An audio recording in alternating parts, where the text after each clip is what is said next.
So student start करते हैं हम लोग परमिटेशन कॉम्बिनेशन, और काफ़ी इंटरेस्टिंग चैप्टर है ये। और मेन प्रॉब्लम इसमें जो होती है, स्टूडेंट अगर 11th-12th में पढ़ते हैं तो जो भी मेथड लगाते हैं वो क्यों कर रहे हैं उसका आइडिया खुद ही नहीं होता है कि वो क्यों कर रहे हैं।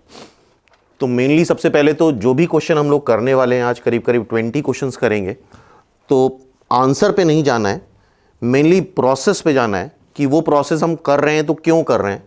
कुछ मल्टीप्लाई कर रहे हैं तो क्यों कर रहे हैं, कोई फॉर्मूला लगा रहे हैं तो क्यों लगा रहे हैं। तो मेन बात है कि आंसर पे फोकस नहीं करना है, कहाँ पे फोकस करना है, प्रोसेस पे।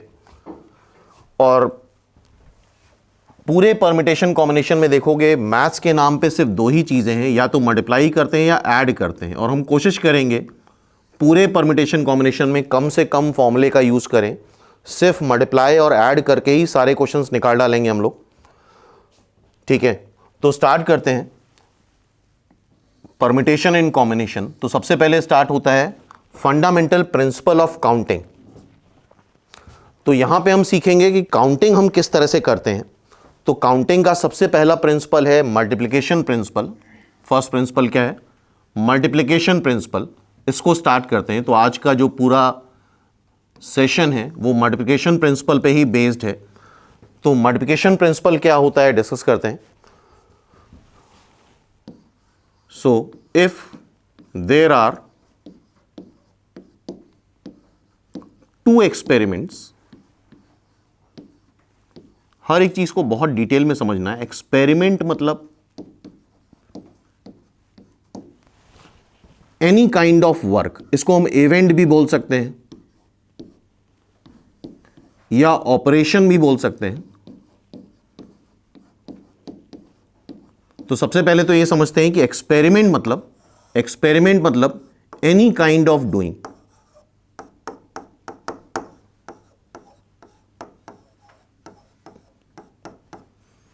Any kind of work, like एक डाई थ्रो करना, कोई क्रिकेट मैच खेलना, या घर से ऑफिस जाना, कोचिंग जाना, कॉलेज जाना, कुछ भी करना, वो एक एक्सपेरिमेंट होता है। If there are two experiment 1 लिख सकते हो साथ में, एक्सपेरिमेंट 1 एंड एक्सपेरिमेंट 2। तो कोई भी काम करना इज एन एक्सपेरिमेंट। ठीक है, experiment 1 has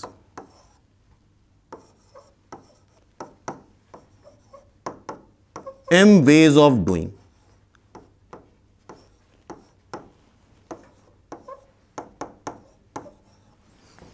experiment 1 has m ways of doing। ये नंबर ऑफ वेज हैं, और ये नंबर ऑफ वेज किसी भी काम को करने के नंबर ऑफ वेज डिफरेंट ही होते हैं। जैसे फॉर एग्जाम्पल, अगर हमें घर से कॉलेज जाना है तो हम कैसे जा सकते हैं? बस से जा सकते हैं, कार से जा सकते हैं, साइकिल से जा सकते हैं, वॉक करके जा सकते हैं, ट्रेन से जा सकते हैं, रिक्शे से जा सकते हैं, ऑटो से जा सकते हैं। लेकिन कभी भी यहाँ पे जो वेज बताते हैं वो रिपीटेड नहीं होते। हम 3 बार नहीं बोलते हैं कि बस से जा सकते हैं, बस से जा सकते हैं, बस से जा सकते हैं। तो परमिटेशन कॉम्बिनेशन में ये चीज़ बड़ी इंपॉर्टेंट होती है, क्या डिफरेंट है और क्या आइडेंटिकल है। तो किसी भी काम को करने के जो तरीके बताए जाते हैं, वेज बताए जाते हैं, वो हमेशा कैसे होते हैं? डिफरेंट होते हैं। उनमें से कुछ भी रिपीट नहीं हो सकता। अगर रिपीट हो रहा है तो डेटा गलत है। तो experiment 1 has m ways of doing and experiment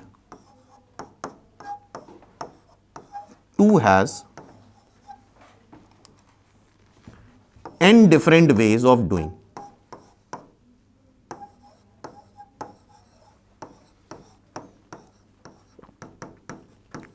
experiment 2 कोई भी काम, दूसरा कोई काम है, उसी प्रोसीजर के साथ दूसरा एक काम कर रहे हैं हम साइमल्टेनियसली, और उसको करने के n तरीके हैं, और ऑब्वियसली वो सारे डिफरेंट हैं। अब ये बात समझने वाली है, then total number of veg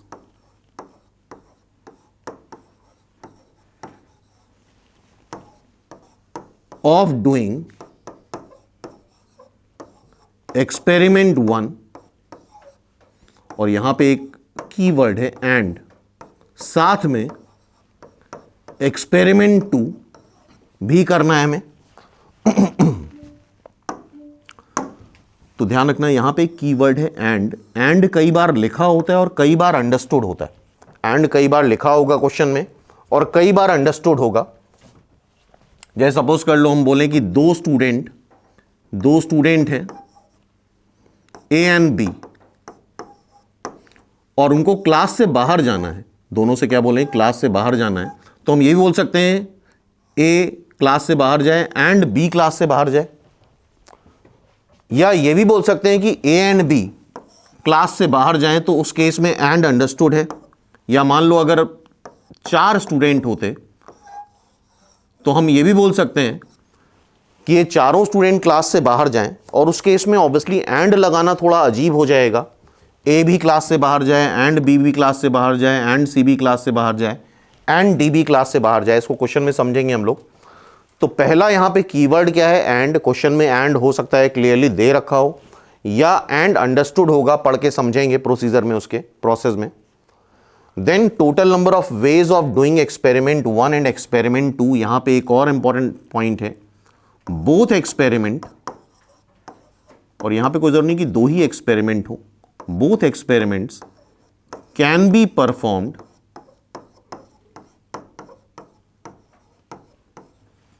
eight the same time.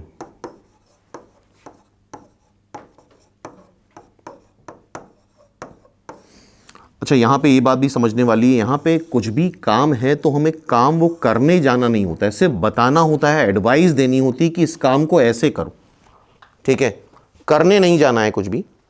तो both experiment can be perform at the same time. क्या 2 काम हम किसी को एडवाइस कर सकते हैं कि इस काम को ऐसे कर लो और इस काम को ऐसे कर लो एट द सेम टाइम, ठीक है। तो ये दूसरा की सेंटेंस है, यहां पे दोनों एक्सपेरिमेंट सेम टाइम पे परफॉर्म करे जा सकते हैं, एंड these 2 experiments are, ये भी पॉइंट बहुत इंपॉर्टेंट है, इंडिपेंडेंट।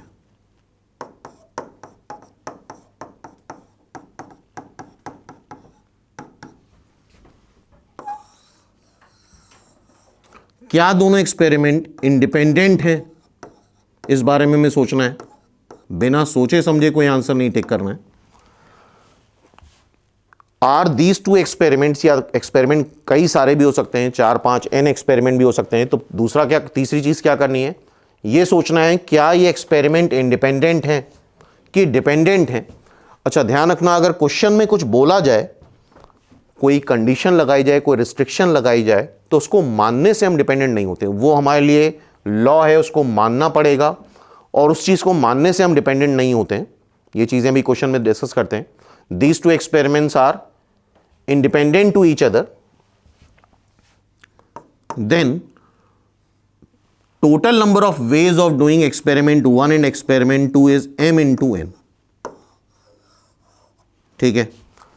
तो अब कई सारे क्वेश्चन हम लोग सॉल्व करने वाले हैं, लेकिन फिर से हम बोल रहे हैं हम प्रोसेस पे फोकस करेंगे, आंसर पे फोकस नहीं करेंगे। तो मेन बात यहां पे समझो। सबसे पहला काम क्या होगा, कोई भी क्वेश्चन हम सॉल्व करेंगे तो सबसे पहले पहला स्टेप होगा एक्सपेरिमेंट डिफाइन करना। जितने भी एक्सपेरिमेंट हो, एक्सपेरिमेंट 1, और अगर इस तरह से क्वेश्चन सॉल्व करो तो बिल्कुल भी डाउट नहीं होगा, 100% वो क्वेश्चन सॉल्व होगा। जितने भी एक्सपेरिमेंट हैं सबको, जितने भी काम दिए गए हैं डिफरेंट टाइप के, सेम टाइप के नहीं, डिफरेंट टाइप के जितने काम दिए गए हैं, सबसे पहले हम वो डिफाइन करेंगे कि क्या काम दिया गया है। हो सकता है 3 काम दिए जाएं तो 3 एक्सपेरिमेंट, 4 काम दिए जाएं तो 4 एक्सपेरिमेंट, टाइप ऑफ वर्क पे डिपेंड करेगा। फिर हम देखेंगे कि उसको करने के कितने डिफरेंट नंबर ऑफ वेज हैं। तो पहला स्टेप क्या होगा, जितने भी क्वेश्चन सॉल्व करेंगे हम ऐसे ही करेंगे। पहला स्टेप होगा एक्सपेरिमेंट डिफाइन करना। दूसरा स्टेप क्या होगा, उसको कितने डिफरेंट तरीके से सॉल्व किया जा सकता है, क्वेश्चन पढ़ के समझ में आ जाएगा। तीसरा स्टेप, अगर कभी भी 2 काम दिए जाते हैं तो वहां पे एंड लिखा होता है, क्या वहां पे एंड लिखा है या एंड अंडरस्टूड है। इस चैप्टर का कहीं दूर दूर तक मैथ्स से कोई लेना देना नहीं है। मैथ्स के नाम पे सिर्फ ऐड और सब्ट्रैक्ट, मल्टीप्लाई और ऐड करते, ठीक है। तो अगर किसी ने मैथ्स बिल्कुल नहीं पढ़ी है वो भी ये चैप्टर बहुत आसानी से समझ सकता है अगर इन स्टेप्स को फॉलो करे। तो पहला पॉइंट हमने जो अंडरलाइन करा था, क्या वहाँ पे एंड लिखा है कि एंड अंडरस्टूड है? पढ़ के देखेंगे हम लोग, मैथ्स से उसका कोई लेना देना नहीं, सिर्फ प्योर कॉमन सेंस है। कोई काम अगर हमें घर का भी दिया जाता है तो उसको हम कैसे समझते हैं लॉजिकली और कैसे उस काम को करते हैं, वो चीज़ यहाँ पे करनी। फिर इसके बाद चौथी चीज़ तुम्हें सोचनी है, बोथ एक्सपेरिमेंट या कई जितने भी एक्सपेरिमेंट्स हैं, can these experiments performed at the same time? क्या ये एक्सपेरिमेंट सेम टाइम पे परफॉर्म कर सकते हैं? और परफॉर्म करने नहीं जाना है। मान लो कोई एक फुटबॉल मैच का क्वेश्चन आया तो ऐसा नहीं कि पेपर छोड़ के हम फुटबॉल मैच खेलने चले जाएंगे, हमें सिर्फ एडवाइस देनी है, बताना है, ठीक है।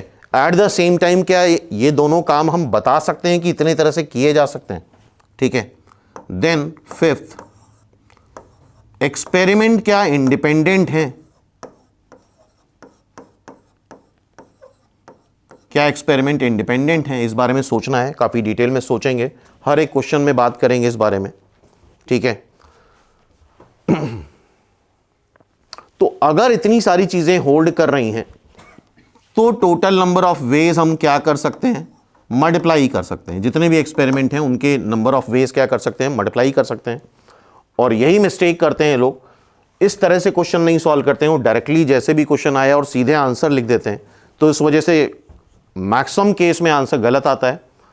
तो आई होप स्टेप समझ गए होंगे, काफ़ी सारे क्वेश्चंस करने वाले हैं। सबसे पहले काम क्या करेंगे, हम एक्सपेरिमेंट डिफाइन करेंगे कि काम क्या दिया जा रहा है हमें, और ये टाइप्स ऑफ वर्क है। डिफरेंट डिफरेंट टाइप के काम घर पे भी दिए जाते हैं तुम्हें, सारे टाइप एक जैसे नहीं होते। फिर उनके वेज डिफाइन करेंगे कि उनको कितने तरह से किया जा सकता है। फिर ये एक ऑप्शनल है, हो सकता है वहाँ एंड लिखा हो, या हम अपने आप को समझाएंगे क्या ये एंड लिखा हुआ है यहाँ पे, अंडरस्टूड है। जैसे मान लो 100 लोगों को लखनऊ से मुंबई जाना है और हमें अपनी कंपनी से 100 लोगों को भेजना है, तो हम ऐसा नहीं कि 100 लोगों के लिए हर बार एंड एंड एंड लगाएंगे, वहाँ पे एंड अंडरस्टूड होगा, ठीक है। फिर हमें सोचना है, ये एडवाइस देनी है, क्या हम वो एडवाइस दे सकते हैं कि ये दोनों एक्सपेरिमेंट या 3 experiment eight the same time करे जा सकते हैं? ये एक बड़ा इंपॉर्टेंट पॉइंट है जिसमें काफ़ी डिस्कशन होगा। क्या ये एक्सपेरिमेंट इंडिपेंडेंट है? और इतनी सारी चीज़ें अगर तुम वेरीफाई कर रहे हो और ये सारी चीज़ें वेरीफाई हो गई, उसके बाद अगर तुम आंसर लिखते हो तो पूरी तरह से कॉन्फिडेंट हो गए कि यही आंसर आ रहा है। अदरवाइज अगर तुम डायरेक्ट आंसर लिख दोगे और कोई भी आके बोले कि ये आंसर गलत है, तो 100% बिलीव हो जाता है कि आंसर गलत ही। क्लियर है बात? तो आई होप स्टेप सारे समझ में आ गए, और इन्हीं स्टेप्स को, सारे स्टेप्स को बार बार फॉलो करके हम सारे क्वेश्चन सॉल्व करेंगे। तो स्टार्ट करते हैं फर्स्ट क्वेश्चन से, और आंसर नहीं चाहिए हमें, सिर्फ प्रोसेस पे फोकस करना है। In how many ways can a clean or clouded overcast day occur in a week assuming that entire day is either clean or clouded? बहुत ध्यान से देखो। और एक बात और भी है, जो भी कैलकुलेशन करे जाते हैं वो एट द सेम टाइम करे जाते हैं। जो भी काम करना है वो सपोज कर लो t इज इक्वल टू 0 पे ही करना है, डिफरेंट डिफरेंट टाइम पे काम नहीं करना है। एक ही टाइम पे जो चीज़ हम कर सकते हैं वो बताई जाती है, डिफरेंट डिफरेंट टाइम पे वो काम नहीं करे जाते हैं। तो एक दिन क्लीन भी हो सकता है, क्लाउडेड भी हो सकता है। सपोज बारिश हो गई, ओवरकास्ट करा ही जाता है, ठीक है। इन इंटायर एक वीक में, हमें बोला गया है एक वीक में, और कुछ लोग बोलेंगे कि यार ध्यान समझ लो, कुछ लोग बोलेंगे हो सकता है एक दिन में ऐसा हो कि आधे दिन क्लीन हो और आफ्टरनून के बाद क्लाउडेड हो जाए। तो उसके लिए हम पहले ही बता चुके हैं, जो भी बात करी जाती है एट द सेम टाइम करी जाती है। हम अभी की बात करेंगे, एज ऑफ नाउ, इस समय क्या है। क्लियर है बात? तो देखो कैसे कर रहे हैं। वीक में कितने दिन होते हैं? D1, D2, D3। आंसर नहीं चाहिए, सिर्फ प्रोसेस पे फोकस करना है। अगर प्रोसेस समझ में आ गया तो आंसर बाय डिफ़ॉल्ट आ जाएगा। हमारा काम क्या है? हमारा काम है इस पे फोकस करना है। हमारा काम क्या है? हमारा काम है ओवरकास्ट करना। ठीक है, पहला एक्सपेरिमेंट होगा मंडे ओवरकास्ट करेंगे। अच्छा, ओवरकास्ट क्या कर सकते हैं हम? क्लीन और क्लाउडेड, दो ही तरीके तो होंगे। एक्सपेरिमेंट 1। एक्सपेरिमेंट 2 क्या होगा? ट्यूसडे ओवरकास्ट करना, दो ही तरीके तो आएंगे, क्लीन क्लाउडेड। एक्सपेरिमेंट 3 क्या होगा? वेंसडे को ओवरकास्ट करना, इसके भी दो ओवरकास्ट ही होंगे, या तो क्लीन होगा या क्लाउडेड होगा। एक्सपेरिमेंट 4, एक्सपेरिमेंट 5, हर एक के दो दो तरीके आ रहे हैं, बोलो। Experiment 6, experiment 7। बहुत ध्यान से, बहुत आराम से समझो, और क्वेश्चंस को जज मत करना कि ये आसान है, ये डिफिकल्ट है, वहीं गड़बड़ हो जाएगी। तो हमने पहला और दूसरा स्टेप कर लिया है, एक्सपेरिमेंट डिफाइन कर लिए हैं, और उनको करने के, ओवरकास्ट करने के कितने तरीके हैं? दो ही तरीके हैं, या तो क्लीन या क्लाउडेड। ठीक है, नंबर ऑफ वेज डिफाइन कर लिए। अब देखो तीसरा क्या है? एंड लिखा है कि एंड अंडरस्टूड है, इस बात को भी बहुत अच्छे समझने वाला है। जो भी हमें काम दिया जाता है वो पूरा हम करते हैं।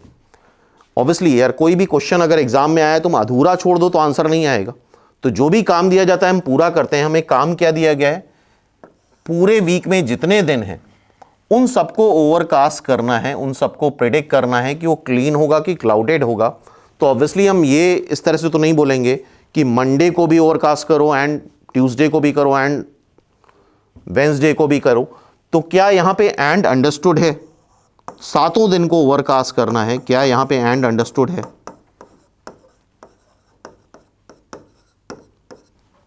हाँ भाई बोलो, एंड क्या यहां पे अंडरस्टूड है? ठीक है, सातों दिन को ओवरकास्ट करना है तो बार बार एंड लगाने कोई मतलब नहीं। आम बोलचाल की भाषा में हम ऐसे ही बोलते हैं, सातों दिन को ओवरकास्ट करो, पहले को भी करो एंड दूसरे को भी करो एंड तीसरे को भी करो एंड चौथे को भी करो। ठीक है, अब क्या eight the same time, fourth क्या था? Eight the same time. क्या एट द सेम टाइम हम सातों दिन को ओवरकास्ट कर सकते हैं? बिल्कुल करा जाता है। अगर तुम वेदर रिपोर्ट देखो तो सातों दिन का एक साथ आ जाता है। ऐसा नहीं कि हम कोई भी दिन है उसके आधे घंटे पहले ओवरकास्ट करते हैं। हमें कुछ करने नहीं जाना है, हमें बताना है। क्या सातों दिन को साथ में ओवरकास्ट किया जा सकता है? बिल्कुल करा जा सकता है, एट द सेम टाइम करा जा सकता है। क्लियर है? तो ये भी वेरीफाई हो गया। पांचवा, क्या ये 7 एक्सपेरिमेंट इंडिपेंडेंट हैं? ये एक बड़ा इंपॉर्टेंट पॉइंट है। क्या ये सातों एक्सपेरिमेंट इंडिपेंडेंट हैं? बिल्कुल इंडिपेंडेंट हैं। देखो जरा, मान लो तुमने ओवरकास्ट करा कि पहला दिन क्लीन है, मंडे क्लीन है, तो बताओ ट्यूसडे क्लीन भी हो सकता है, क्लाउडेड भी हो सकता है, दोनों चॉइसेस अभी भी ओपन है। या वेंसडे तुमने ओवरकास्ट करा कि वेंसडे क्लाउडेड है, जरा बताओ फ्राइडे के बारे में कुछ बोल सकते हो? इंडिपेंडेंट है, क्लीन भी हो सकता है, क्लाउडेड भी हो सकता है। क्यों भाई? तो जो भी हमारा काम है वो क्या इंडिपेंडेंट है? अगर ये क्लीन है, मंडे क्लीन है, तो ट्यूसडे क्लीन भी हो सकता है, क्लाउडेड भी हो सकता है। ट्यूसडे क्लाउडेड है तो वेंसडे क्लीन भी हो सकता है, क्लाउडेड भी हो सकता है। तो ये सब इंडिपेंडेंट है। अगर इतना है तो अब हम नंबर ऑफ वेज को क्या कर दें? मल्टीप्लाई कर दें। अब कोई भी आके तुमसे बोले कि तुमने गलत करा है, तुम बिल्कुल बिलीव नहीं करोगे, बिकॉज हमने जो भी क्वेश्चन करा है बिल्कुल लॉजिकली करा है, सोच समझ के करा है, सीधे आंसर नहीं लिख दिया। तो अगर धीरे धीरे स्टेप्स रिड्यूस हो जाएंगे, लेकिन इनिशियली अगर परमिटेशन कॉम्बिनेशन सीखना है तो इस तरह से ही सीखा जा सकता है, वरना आगे जाके सब मिक्स मैच करके लोग गड़बड़ कर लेते हैं। तो आई होप ये क्वेश्चन समझ में आ गया, और इसी तरह से और भी काफ़ी सारे क्वेश्चन हैं, करते हैं। तो हर एक क्वेश्चन में क्या करना है? पहला स्टेप एक्सपेरिमेंट डिफाइन करना, दूसरा स्टेप उन एक्सपेरिमेंट को कितने तरह से किया जा सकता है, तीसरा स्टेप क्या यहां पे एंड अंडरस्टूड है? मोस्ट ऑफ द केसेस में एंड नहीं लिखा होगा, एंड सिर्फ तभी लिखा होता है जब दो काम होते हैं, एक्सपेरिमेंट 1 एंड एक्सपेरिमेंट 2। ठीक है, तीसरा क्या है, एट द सेम टाइम क्या हम ये काम एडवाइस कर सकते हैं किसी को, और तीसरा, चौथा है एट द सेम टाइम क्या हम एडवाइस कर सकते हैं। पांचवा क्या है, क्या ये एक्सपेरिमेंट इंडिपेंडेंट हैं। अगर इतनी चीजें वेरीफाई हो गई तो हम सीधे सीधे क्या करें, मल्टीप्लाई कर दें, आंसर आ जाएगा, बिल्कुल सही आंसर आएगा। अब नेक्स्ट क्वेश्चन पे आते हैं, वन बाय वन समझो, आंसर नहीं चाहिए, सिर्फ प्रोसेस पे फोकस करना है। इनिशियल क्वेश्चन के आंसर कोई भी निकाल लेता है, लेकिन जब धीरे धीरे आगे चीजें मिक्स होती हैं तो दिक्कत आने लग जाती, क्योंकि हमने प्रोसेस नहीं समझा होता है। A man has 3 jackets, 10 shirts and 5 pairs of slacks. बहुत आराम से, जल्दबाजी नहीं, ठीक है। If an outfit consist of a jacket, एक जैकेट पहनेगा, एक शर्ट पहनेगा, एक पेयर ऑफ स्लैक्स पहनेगा, in how many different ways, different outfit can the man make. जैसे तुम लोग सुबह तैयार होते हो तो सबसे पहले मान लो एक पेयर ऑफ स्लैक्स पहनते हो, जैसे पैंट होता है, ठीक है। तो हमारा पहला एक्सपेरिमेंट क्या होगा, स्लैक्स पहनना। इसी तरह से करना है हमें। और बताओ जरा कितने कितने स्लैक्स हैं हमारे पास, 5। तो पांचों में से कोई भी पहन सकते हो, 5 वेज, 5 डिफरेंट। और ऑब्वियसली अगर नहीं दे रखा है तो पांचों जैकेट डिफरेंट है, 3 जैकेट डिफरेंट हैं, 10 शर्ट डिफरेंट है और 5 पेयर ऑफ स्लैक्स डिफरेंट हैं। सारे सेम होंगे तो फिर चॉइस ही नहीं है। मान लो तुम्हारे पास सारी तीनों जैकेट सेम है, 10 शर्ट सेम है, 5 पेयर ऑफ स्लैक्स सेम है, तो तुम्हारा आउटफिट एक ही तरह से बनेगा। फिर तो नंबर ऑफ वेज कैलकुलेट करने का मतलब ही नहीं है, ठीक है। फिर क्या पहनोगे, शर्ट पहनोगे। कितने शर्ट्स हैं, 10 शर्ट्स हैं। तो एक्सपेरिमेंट 2 क्या होगा, शर्ट्स पहनना, शर्ट, एक ही शर्ट पहनेंगे। कितने वेज होंगे, 10 वेज होंगे। फिर एक्सपेरिमेंट 3 क्या होगा, जैकेट पहनना। कितनी जैकेट है, 3 जैकेट हैं, कोई भी जैकेट पहन सकते हैं, 3 वेज, ठीक है। तो पहला दूसरा स्टेप हमने कर लिया। बताओ तीसरा स्टेप क्या है। यहां पे एंड अंडरस्टूड है कि एंड लिखा हुआ है। ऑब्वियसली तुम्हें in how many ways different outfit can be make, a man has 3 jacket, if an outfit consist of a jacket, a shirt and a pair of slacks. मतलब तीनों ही पहनने हैं, एक शर्ट पहनी है, एक पैंट पहनना है और एक जैकेट पहननी है। तो क्या यहां पे एंड अंडरस्टूड है, और बीच में एंड देख रहे हो तो लिखा भी हुआ है। क्लियर है बात। तो ये तीसरा हो गया। चौथा क्या है, चौथा की पॉइंट क्या था, क्या ये चीज तुम eight the same time advice कर सकते हो। बिल्कुल कर सकते हैं यार। आई थिंक सभी लोग सुबह उठ के कपड़े पहनते हैं तो यार क्या होता है, तुम पहले ही माइंड मेकअप कर चुके होते हैं ना, ये वाली पैंट पहन लेंगे, ये शर्ट पहन लेंगे, ये जैकेट पहन लेंगे। तो क्या एट द सेम टाइम ये चीज एडवाइस करी जा सकती है, कौन सी जैकेट पहनो, कौन सा पैंट पहनो और कौन सी शर्ट पहनो। बिल्कुल बता सकते हैं, बिल्कुल सोच सकते हैं, बताना भी क्या है, हम सोच सकते हैं, ठीक है। नेक्स्ट है, क्या ये एक्सपेरिमेंट इंडिपेंडेंट है। ऑब्वियसली हम इन पांचों में से कोई भी स्लैक्स पहने, एक स्लैक्स पहन लिया, 10 शर्ट अभी भी ओपन है, 10 में से कोई भी शर्ट पहन सकते हैं। एक स्लैक्स पहन लिया, एक पेयर ऑफ स्लैक्स, एक पैंट पहन लिया, एक शर्ट पहन ली, जैकेट की चॉइस अभी भी ओपन है, कोई भी पहने, ब्लैक पहने, ग्रीन पहने, रेड पहने। क्यों भाई, सारी चीजें ओपन है। तो क्या ये एक्सपेरिमेंट इंडिपेंडेंट है। अगर इंडिपेंडेंट है तो इनके नंबर ऑफ वेज क्या करें, हम मल्टीप्लाई कर दें। अब यार कोई भी आके तुमसे बोले कि यार ये गलत है, बिल्कुल तुम कॉन्फिडेंट हो गए, नहीं ये सही है, क्योंकि हमने पूरा प्रोसेस पे फोकस करा। ये नहीं कि सीधे मल्टीप्लाई कर लिया। और नॉर्मली यही होता है कि आंसर निकाल लिया, कोई पूछ ले कि यार ये क्यों करा है, तो हमारे पास कोई जवाब नहीं होता है, क्योंकि हमने सिर्फ बुक के सोल्यूशन देख के या ऐसे ही ऊपर ऊपर से पढ़ा होता है परमिटेशन, ठीक है, प्रोसेस पे फोकस नहीं करा होता है। तो आई होप ये प्रोसेस समझ में आ रहा होगा। और ये पांचों चीजें अगर वेरीफाई हो गई तो बिल्कुल कॉन्फिडेंटली मल्टीप्लाई करो, 100% आंसर तुम्हारा सही आएगा, कभी आंसर गलत नहीं हो सकता। ठीक, नेक्स्ट क्वेश्चन पे आते हैं। There are 6 roads from A to B. A से बी जा रहे हैं, 6 रोड हैं, 1 2 3। ऑब्वियसली सारी चीजें डिफरेंट होती हैं। मान लो लखनऊ से हम दिल्ली जा रहे हैं, प्रोसेस पे फोकस करना है। And B to C, there are 4 roads from B to C. Suppose this is Mumbai, ठीक है। In how many ways one can drive from A to C via B, by the way, by way of B. मतलब लखनऊ से हमें मुंबई जाना है via Delhi होके, कितने तरह से जा सकते हैं? फिर से वैसे ही करना है, कोई जल्दबाजी नहीं है, थोड़ा सा सीख के एक्साइटेड नहीं होना है। एक्सपेरिमेंट 1 क्या है? लखनऊ से दिल्ली जाना। एक्सपेरिमेंट 2 क्या है? दिल्ली से मुंबई जाना। अच्छा, लखनऊ से दिल्ली कितने तरह से जा सकते हो?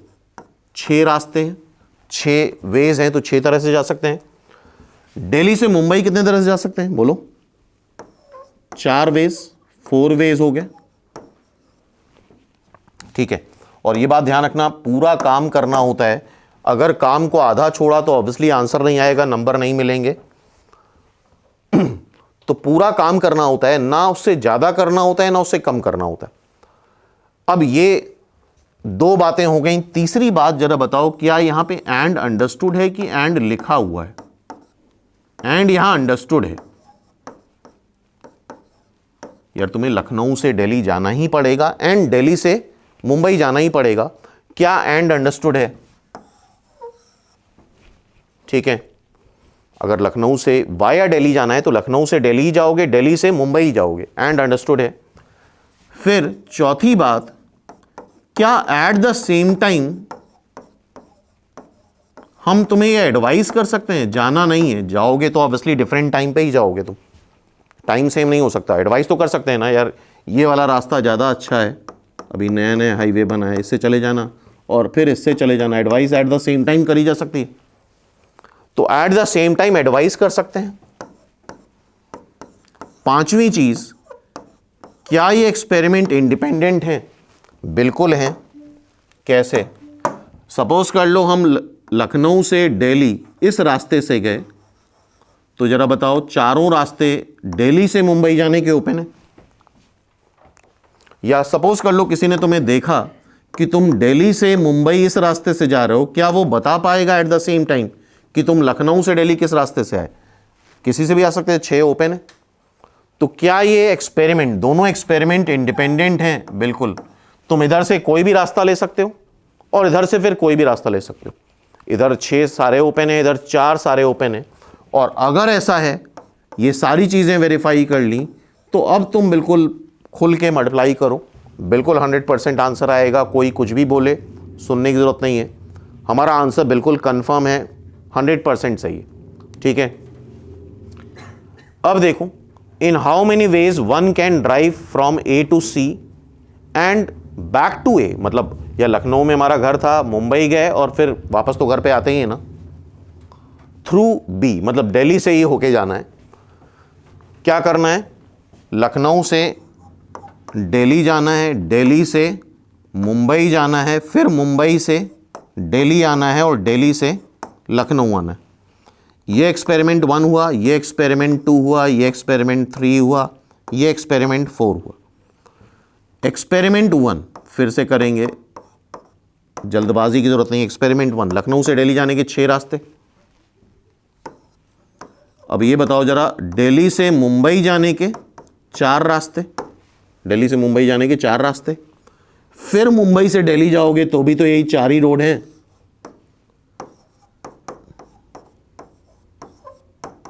चार तरीके।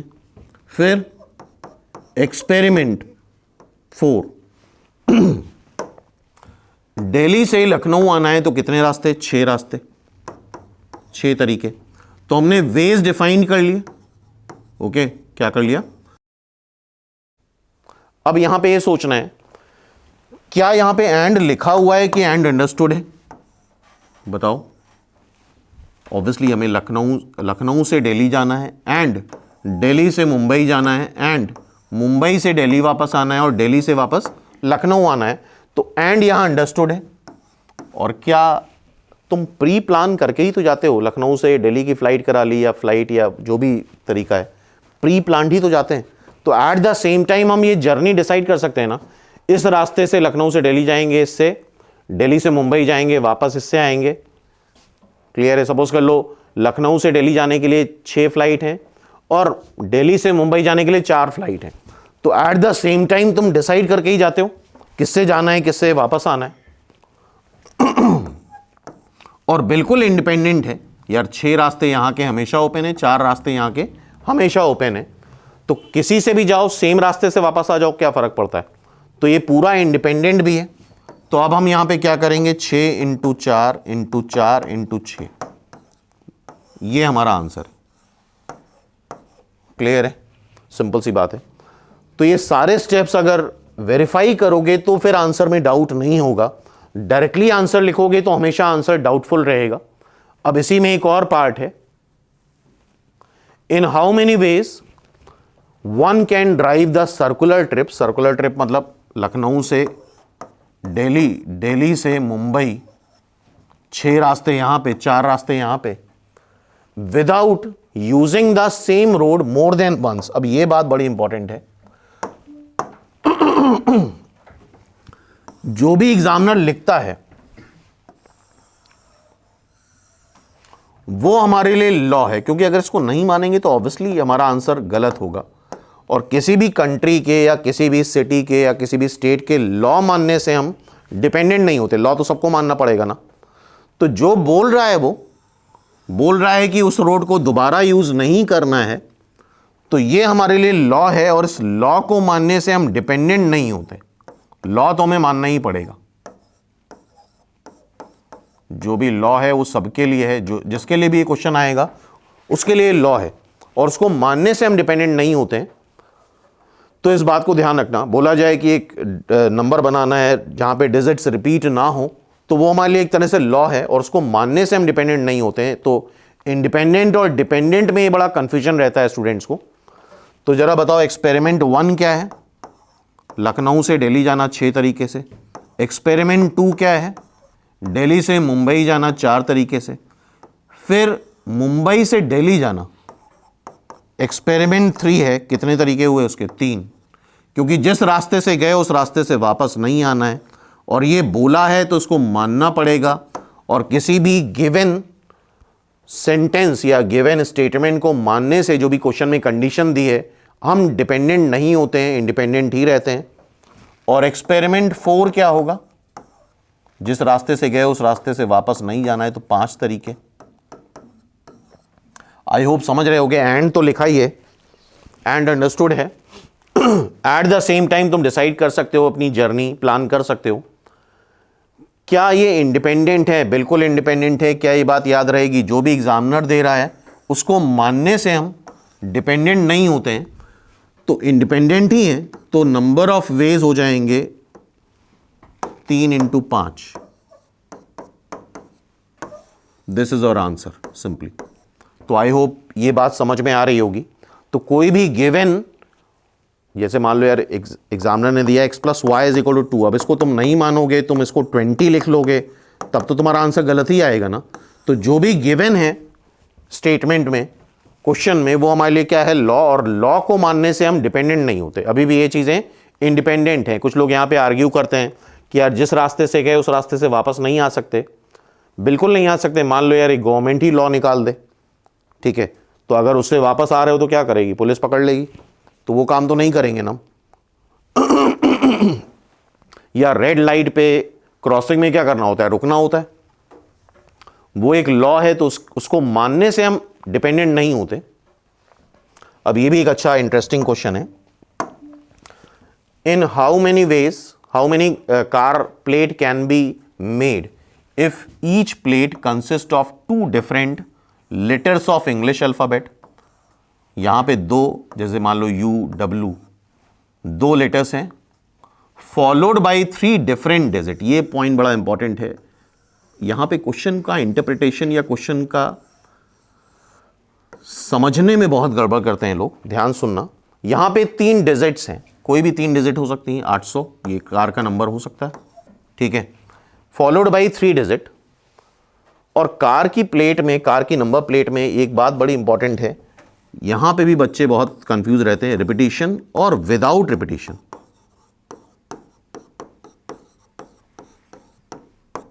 कार की नंबर प्लेट में अगर विदाउट रिपीटिशन नंबर्स फिल करे जाएंगे तब तो आई थिंक जितनी भी किसी के पास भी अगर कार है, बाइक है, तो देखोगे मोस्ट प्रॉब्ली डिजिट्स रिपीट ही होती। तो कितने अल्फाबेट्स हैं? पहला एक्सपेरिमेंट इसको फिल करना। कितने अल्फाबेट होते हैं हमारे पास? 26। तो पहले एक्सपेरिमेंट को फिल करने के वेज क्या 26 आएंगे? बोलो। और दूसरा एक्सपेरिमेंट है दूसरे प्लेस को फिल करना,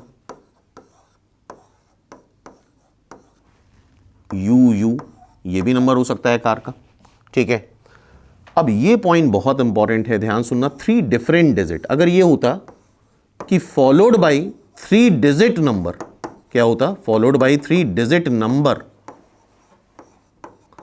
तो कुछ गाड़ियों के नंबर आई थिंक देखे होंगे तुम लोगों ने, 007। तो this is not a 3 digit number, ये कोई 3 डिजिट नंबर नहीं है। जैसे मान लो यार तुमसे पूछे कोई कि यार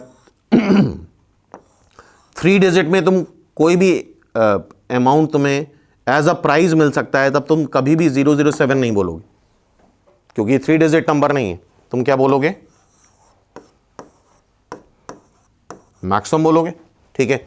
तो अगर 3 डिजिट नंबर बोला जाए तो यहां 0 नहीं आ सकता, फर्स्ट प्लेस पे 0 नहीं आ सकता। लेकिन यहां पे क्या बोला गया है? 3 डिजिट नंबर नहीं बोला गया, सिर्फ बोला गया 3 डिफरेंट डिजिट, मतलब इन तीनों प्लेस पे डिफरेंट डिफरेंट डिजिट फिल करनी है। तो यहां पे हमारे पास चॉइसेस ओपन है। ये एक्सपेरिमेंट 3 कितनी डिजिट्स होती हैं? 10। एक्सपेरिमेंट 4 यहां भी 10 डिजिट। एक्सपेरिमेंट 5 यहां भी 10 डिजिट्स, ओके।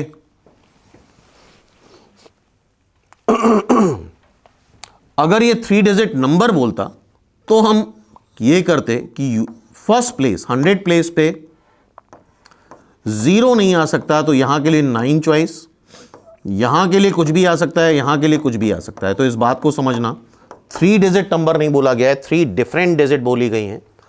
तो यहां के लिए भी 10 चॉइस, यहां के लिए भी 10 चॉइस, यहां के लिए भी 10 चॉइस, यहां के लिए 26, यहां के लिए 26। एंड ऑब्वियसली तुम्हें अगर कार की नंबर प्लेट बोली जाएगी तो तुम सारे ही डिजिट फिल करोगे, 2 खाली नहीं छोड़ दोगे। तो एंड अंडरस्टूड है। एट द सेम टाइम तुम किसी गाड़ी का नंबर बता सकते हो कि ये गाड़ी का नंबर है, या डिसाइड कर सकते हो ये होना चाहिए। इंडिपेंडेंट है, अगर यहां यू है तो यहां कोई भी अल्फाबेट आ सकता है, ए भी आ सकता है, ए से जेड तक कुछ भी आ सकता है। यहां यू और ए है तो यहां 0 से लेके 9 तक कुछ भी आ सकता है। तो ये सब इंडिपेंडेंट है, एट द सेम टाइम बताया जा सकता है। आई होप इस बारे में तुम लोग खुद भी सोचो। तो इस वजह से हम ये कर रहे हैं।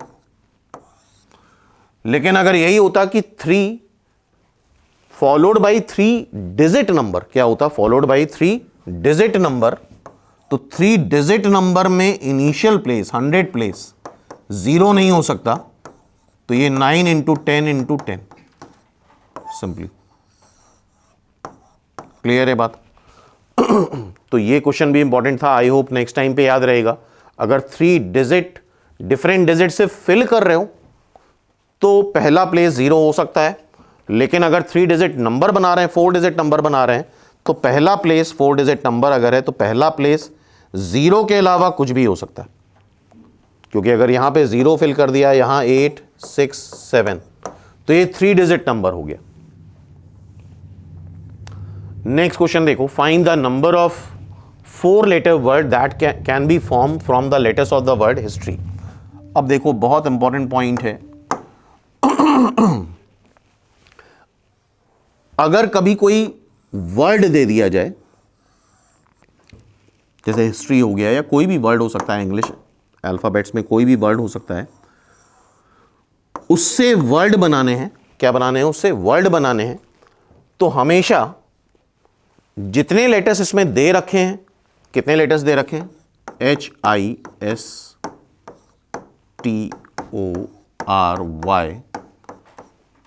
1 2 3 4 5 6 7। अगर मान लो आगे कुछ नहीं मेंशन है तो हम 7 लेटर वर्ड ही बनाएंगे। एक H है, एक I है, एक S है, एक T है, एक O है, एक R है, एक Y है। सबको जितने बार उस वर्ड में लेटर्स कंटेन्ड है उतने बार ही यूज करेंगे, ठीक है। लेकिन अगर ऐसा होता, हमें डिस्क्रीट लेटर्स दे दिए जाते, मान लो बोला जाता है एक 7 लेटर वर्ड बनाओ इन लेटर्स से, तो यहां पे दिमाग में आता क्या लेटर्स रिपीट हो सकते हैं या विदाउट रिपीटिशन हमें लेटर्स वर्ड बनाना है, ठीक है। लेकिन अगर कभी टोटल वर्ड दे रखा है, ये एक वर्ड दे रखा है और उससे हमें क्या बनाने हैं? वर्ड बनाने हैं, लेटर, इनके लेटर्स यूज करके वर्ड बनाने हैं।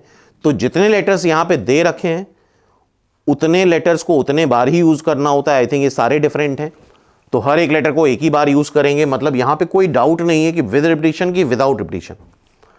और जितने लेटर्स दे रखे हैं अगर नहीं बोला जाए तो हम 7 लेटर वर्ड बना देंगे। लेकिन यहां पे बोला गया है find the number of 4 letter word that can be form using the letters of the word history. ये देने की यहां जरूरत नहीं थी। Each letter can be use at most 1, ये देने की जरूरत नहीं है, बिकॉज ये बात हम समझा चुके हैं।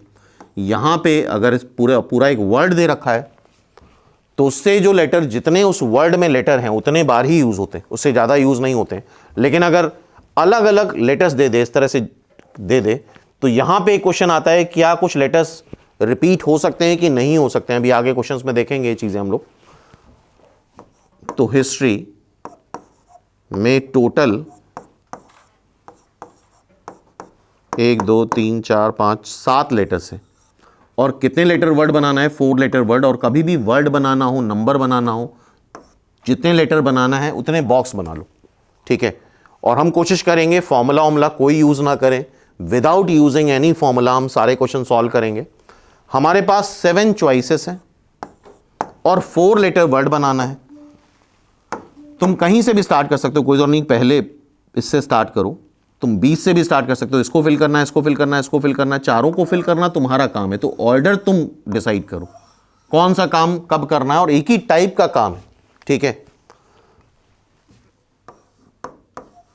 पहले प्लेस को फिल करते हैं हम एक्सपेरिमेंट 1। कितनी चॉइस है हमारे पास? 7। हर एक लेटर एक ही बार यूज होना है, बिकॉज अगर गिवन वर्ड से कोई लेटर यूज करना होता है तो जितनी बार उस वर्ड में वो लेटर है उतनी बार यूज कर सकते हैं। तो हमारे पास 7 चॉइस है, 7 में से कोई भी यहां पे फिल कर सकते हो, 7 चॉइस। एक्सपेरिमेंट 2, 7 में सपोज कर लो R फिल कर दिया हमने बाय द वे, तो कितनी चॉइस बची? 6। एक्सपेरिमेंट 3, 2 फिल कर दिए तो कितनी चॉइस बची? 5। एक्सपेरिमेंट 4, 3 फिल कर दिए तो कितनी चॉइस बची? 4, ठीक है। तो 2 स्टेप हमारे पूरे हो चुके हैं, 2 स्टेप पूरे हो चुके हैं। क्या यहां पे एंड अंडरस्टूड है? बिल्कुल अंडरस्टूड है, क्योंकि बोला गया है 4 लेटर वर्ड बनाओ, मतलब पहला भी फिल करो एंड दूसरा भी फिल करो एंड तीसरा भी एंड चौथा भी। तो एंड अंडरस्टूड है। एक्सपेरिमेंट 1 भी होना चाहिए, एंड 2 भी होना चाहिए, एंड 3 भी होना चाहिए, एंड 4 भी होना चाहिए। क्या एट द सेम टाइम हम कोई वर्ड बता सकते हैं? बिल्कुल बता सकते हैं।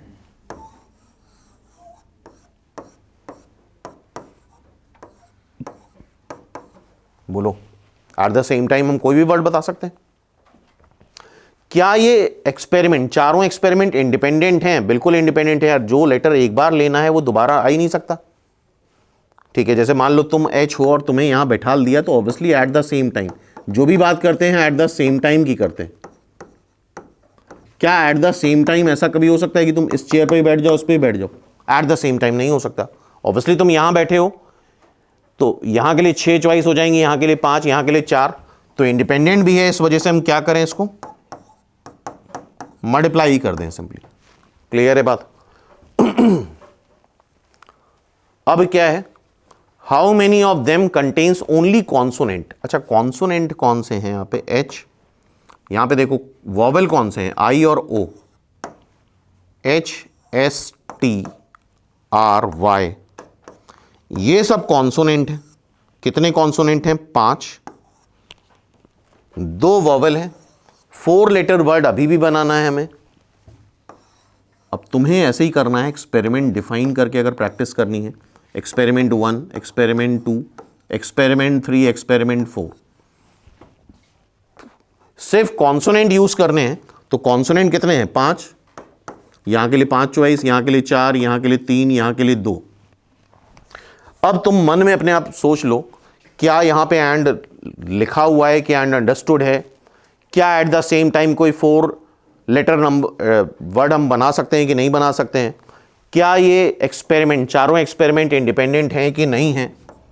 तो इतना चीज़ें अगर वेरीफाई कर रहे हो तो नंबर ऑफ वेज को क्या कर दोगे? मल्टीप्लाई कर दोगे।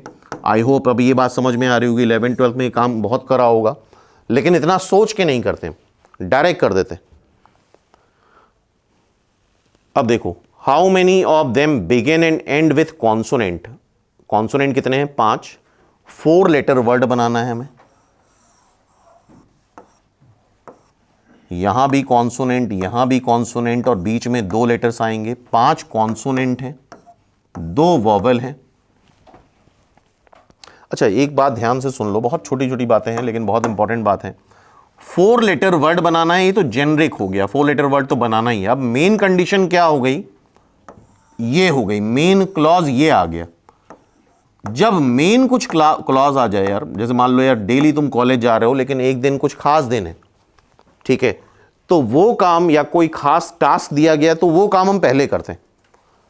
पॉइंट बड़ा इंपॉर्टेंट है। जैसे ये काम है begin and and with consonant, तो हम पहले ये काम करेंगे, इसकी शुरुआत और आखिरी में कॉन्सोनेंट रखेंगे, बाद में बीच में फिल करेंगे, ठीक है।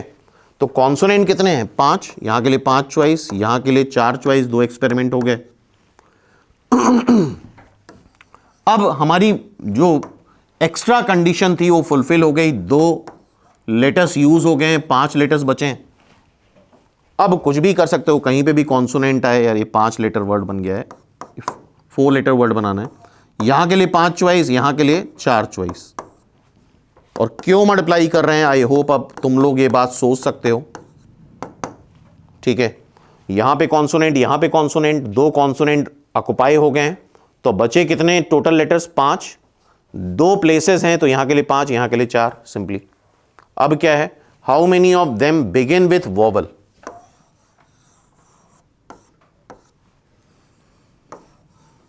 वॉवल, यहां पे वॉवल आना है, तो वॉवल कितने हैं हमारे पास? 2। 2 में से एक ही वॉवल तो आएगा, 7 में से एक लेटर यूज कर लिया, 6। अब यहां के लिए कितनी चॉइस? 6। यहां के लिए कितनी चॉइस? 5। यहां के लिए कितनी चॉइस? 4। तो आई होप अब तुम लोग कर सकते हो अपने आप की ये हम क्यों मल्टीप्लाई कर रहे हैं, एक्सपेरिमेंट बनाओगे, क्या क्या चीजें चेक करनी है, आई होप हम डिस्कस कर चुके हैं। तो वॉवल के लिए 2 चॉइस, एक वॉवल कंज्यूम हो चुका है, तो बचे कितने वॉवल? 6। तो यहां के लिए 6, यहां के लिए 5, यहां के लिए 4, ठीक है। नेक्स्ट देखो, how many contains the letter Y. अच्छा क्वेश्चन है, ध्यान से देखो। वाई लेटर कंटेन करना है। अच्छा, कितने प्लेस हैं? 4 प्लेस हैं।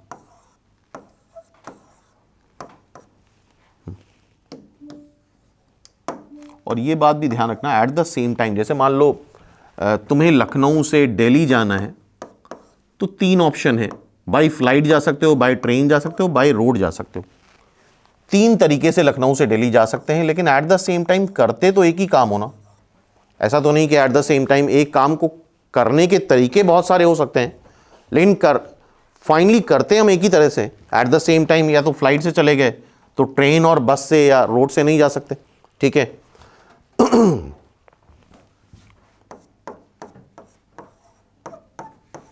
समझो इस बात को। मेन क्लॉज क्या है?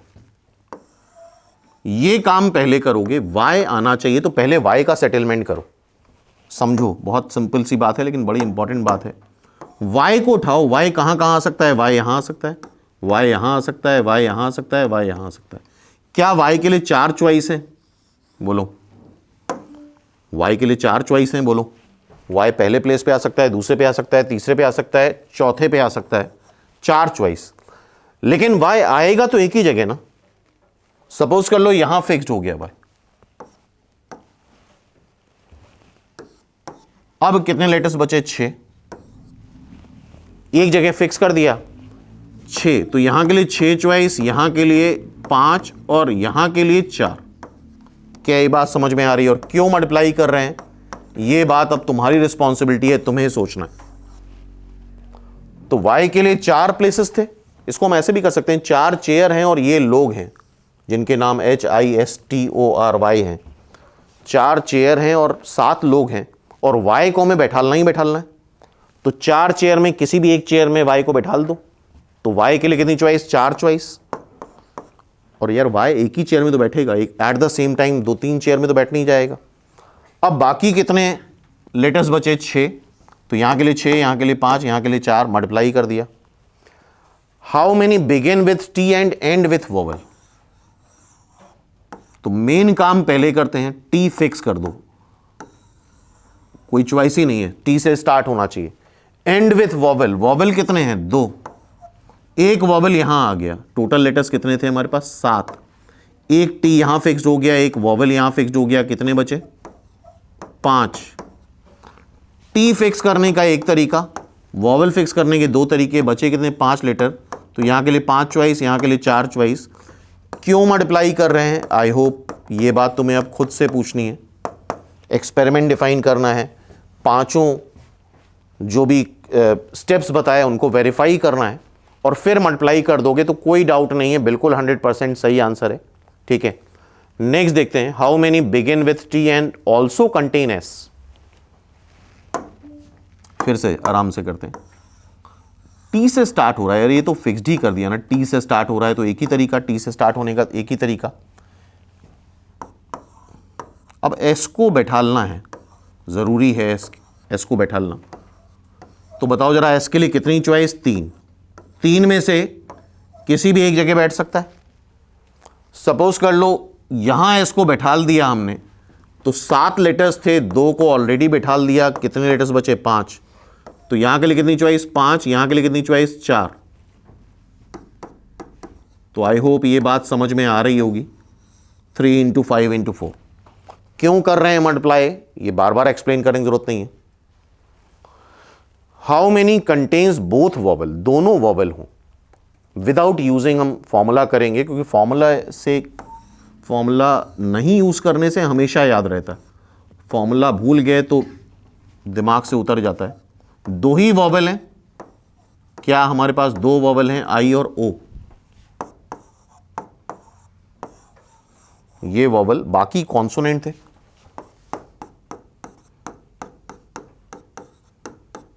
जैसे समझ लो यार, ये मेल है, ये फीमेल है, हमसे बोला गया है फीमेल को तो सीट 2 ही दो। ठीक है, तो ये आई और ओ कैसे कैसे बैठ सकते हैं? पहली दूसरी चेयर में आई और ओ बैठ जाएं, दूसरी तीसरी में बैठ जाएं, तीसरी चौथी में बैठ जाएं, पहली तीसरी में बैठ जाएं, दूसरी चौथी में बैठ जाएं और पहली चौथी में बैठ जाएं। बताओ इसके अलावा कोई चॉइस बची? सारे कॉम्बिनेशन बना दिए हमने, पहली दूसरी, दूसरी तीसरी, तीसरी चौथी, एक एक का गैप कर दो, पहली तीसरी में, दूसरी चौथी में और पहली चौथी में। 1 2 3 4 5 6, क्या 6 तरीके हैं 2 चेयर सेलेक्ट करने के यहां पे? तो पहले हम मेन काम करेंगे, 6 तरीके से हमने पहले तो चेयर चूज करी। सपोज कर लो आई और ओ यहां बैठ गए, ठीक है, लेकिन यह भी तो हो सकता है कि आई और ओ इंटरचेंज हो जाए, ओ यहां बैठ जाए, आई यहां बैठ जाए, तो इंटू 2 करना पड़ेगा। बोलो, टोटल 7 लेटर्स थे, अब कितने बचे? 4, 2 को बैठाल चुके हो, 5 बचे। तो बाकी 2 प्लेस के लिए यहां के लिए 5 चॉइस, यहां के लिए 4 चॉइस। 5 × 4 चेक करो और बताओ क्या इतना सही करा है? ठीक है, तो हमने पहले तो चेयर्स की कॉम्बिनेशन बना लिए, किन चेयर में हमें आई और ओ को बैठालना है, किन प्लेस पे आई और ओ को बैठालना है।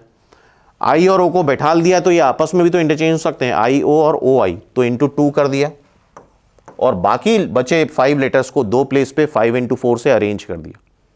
और लेटर का फॉर्मेशन इज द अरेंजमेंट। ठीक है, नेक्स्ट देखो, if repetition is not permitted. ये एक पॉइंट बड़ा इंपॉर्टेंट है, रिपीटिशन अलाउड नहीं है, वरना यही एक क्वेश्चन रहता है दिमाग में। How many 3 digit number can be form with the 6 digit? तो बड़ा आसान है, 3 डिजिट नंबर बनाना है, रिपीटिशन अलाउड नहीं है, जो बोला गया है वो हमारे लिए लॉ है और उसको मानने से हम डिपेंडेंट नहीं होते। तो कितने डिजिट्स दे रखे हैं? 6 डिजिट दे रखे हैं, तो 0 दे नहीं रखा है, तुम्हें 3 डिजिट नंबर बनाना है, तो याद रखना 3 डिजिट नंबर, तो 100 प्लेस 0 नहीं हो सकता और 0 है ही नहीं, तो यहां के लिए 6 चॉइस, यहां के लिए 5 और यहां के लिए 4। रिपीटिशन अलाउड नहीं है, क्लियरली दे रखा है। नहीं देता अगर, तो हम इन जनरल मान के चलते हैं कि रिपीटिशन अलाउड है, बाकी आंसर पे भी डिपेंड करता है, ऑप्शन पे भी डिपेंड करता है।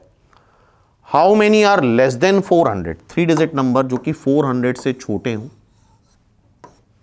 तो 400 से छोटे हों तो मेरे ख्याल से ये बात समझ में आनी चाहिए कि फर्स्ट प्लेस पे सिर्फ 2 ही आ सकता है, या तो 2 आएगा या 3 आएगा। बोलो 200 वाले नंबर 400 से छोटे होंगे, 300 वाले नंबर 400 से छोटे आएंगे।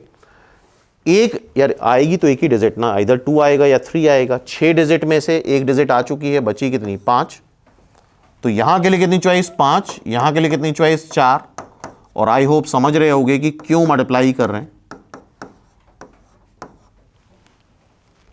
ठीक है, नेक्स्ट देखते हैं। How many of them are even? अच्छा, सिर्फ 3 डिजिट नंबर बनाना है और इवन बनाना है, तो क्या ये बात पता है कि इवन नंबर की लास्ट डिजिट इवन होती है? ये मेन क्लॉज है। लास्ट डिजिट 2 होगी, 6 होगी, 2 या 6 ही तो हो सकती है। इवन नंबर की लास्ट डिजिट 2 या 6, तो 2 फिल करोगे या 6 फिल करोगे, तो 2 चॉइस, 6 डिजिट्स थी टोटल, एक फिल कर दी तो बची कितनी? यहां के लिए 5 चॉइस, यहां के लिए 4 चॉइस। क्या ये बात समझ में आ रही है? 5 × 4 × 2। क्यों मल्टीप्लाई कर रहे हैं ये बात अपने आप से पूछो। ठीक है, सो नेक्स्ट पार्ट है how many are odd? Odd number कैसे होते हैं? जिनकी लास्ट डिजिट ऑड हो। और देखो जरा, लास्ट डिजिट ऑड 3, 5, 7, 9, 4 डिजिट्स हैं, 3, 5, 7, 9, ये ऑड है। तो यहां पे 4 में से कोई भी एक डिजिट फिल करोगे, 3, 5, 7, 9 में से 4 चॉइस, एक डिजिट फिल हो गई, बची कितनी डिजिट्स? 5। तो यहां के लिए 4 चॉइस, यहां के लिए 5, यहां के लिए 4, तो क्या हो जाएगा? सिंपली 5 × 4 × 4। और प्रोसेस अपने आप फिर से करो खुद। क्यों मल्टीप्लाई कर रहे हैं? जवाब तुम्हें खुद को देना है, किसी और को नहीं देना है। ठीक है, नेक्स्ट देखते हैं। How many of multiple of 5? अच्छा, कोई भी नंबर मल्टीपल ऑफ 5 कब होता है? जब उसकी लास्ट डिजिट या तो 0 हो, जैसे 10 इज अ मल्टीपल ऑफ 5, या लास्ट डिजिट 5 हो। तो यहां 0 तो कहीं दे नहीं रखा है, तो लास्ट डिजिट के लिए फिक्स कर दो एक ही तरीका, 5। एक तरीका 5 फिक्स कर दिया, 5 फिक्स कर दिया, तो अब ये नंबर है, वेज नहीं है। एक तरीके से 5 फिक्स कर दिया। अब 6 डिजिट थी, कितनी बची? यहां के लिए 5, यहां के लिए 4, तो 5 × 4 × 1। आई होप ये बात समझ में आ रही होगी। और ये क्वेश्चन एक बार अपने आप फिर से करो तो और बेटर समझ में आएगा। And then next question, question number 7। अब धीरे धीरे स्पीड बढ़ाना। In how many ways 5 letters, 5 letters है और 3 मेल बॉक्स हैं। लेटर बॉक्स है, जमाना बीत गया है वैसे, अब तो नहीं होता है, लेकिन हाँ ऑफिशियल लेटर, गवर्नमेंट लेटर आते जाते हैं अभी भी। 5 लेटर्स हैं, शायद कभी पोस्ट करा हो तुम लोगों ने, करा है? 3 बॉक्सेस हैं, लेटर बॉक्स, पोस्ट ऑफिस देखा होगा।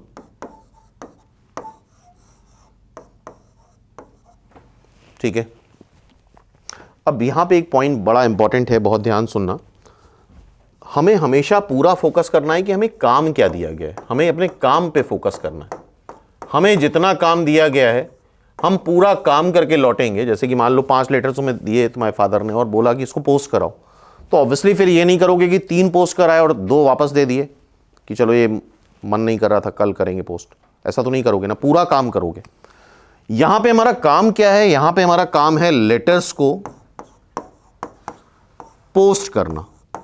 हमारा काम पोस्ट बॉक्स फिल करना नहीं होता है कभी, हमारा काम क्या है लेटर्स को पोस्ट करना। तो ऐसे केस में ध्यान रखना, इसको दो तरह से करेंगे हम लोग। लेटर्स के लिए चॉइस देखो, पहला लेटर तुमने हाथ में उठाया, अच्छा नॉर्मली प्रैक्टिकली तो ये होता है कि पांचों लिए और पांचों B1 में डाल दिए, लेकिन यहां पे क्या पूछा जाता है, कितने डिफरेंट टाइप्स ऑफ वेज से तुम ये काम कर सकते हो। लेकिन actual eight the same time जब ये तुम्हें काम दिया जाएगा तुम तो एक ही तरह से करके आओगे ना, ठीक है। तो पहला लेटर लिया, जो काम है हम लेटर के लिए चॉइस देखेंगे, लेटर बॉक्स के लिए चॉइस नहीं देखेंगे। ऐसा नहीं कि लेटर बॉक्स के सामने पहुंचे और उससे पूछा कि कौन सा लेटर चाहिए तुम्हें, ठीक है। तो काम पे फोकस करो, हमारा काम क्या है लेटर को पोस्ट करना। तो लेटर, पहले लेटर के पास कितनी चॉइस है, 3, ये पहला एक्सपेरिमेंट हुआ, 3 चॉइस हो गई। दूसरे लेटर के पास कितनी चॉइस है, दूसरा एक्सपेरिमेंट इसके पास भी 3 चॉइस, तीसरा एक्सपेरिमेंट इसके पास भी 3 चॉइस, चौथा एक्सपेरिमेंट इसके पास भी 3 चॉइस, पांचवा एक्सपेरिमेंट इसके पास भी 3 चॉइस। ये वेज हो गए 3 3 3।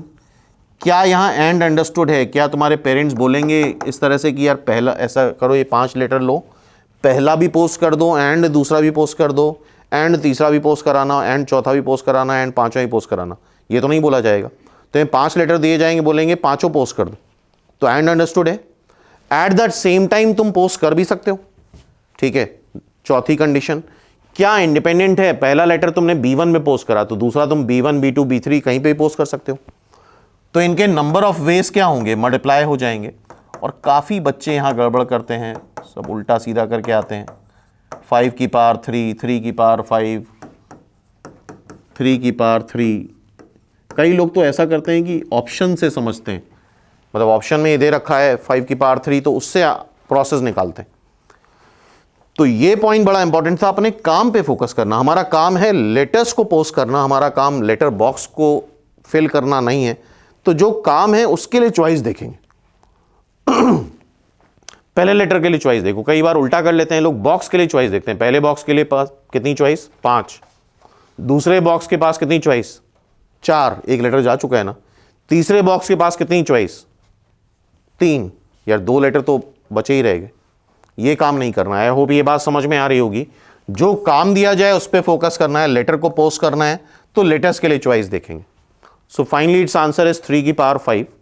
नेक्स्ट देखते हैं, every telephone number consist of 7 digit. 7 digit number होते थे किसी जमाने में।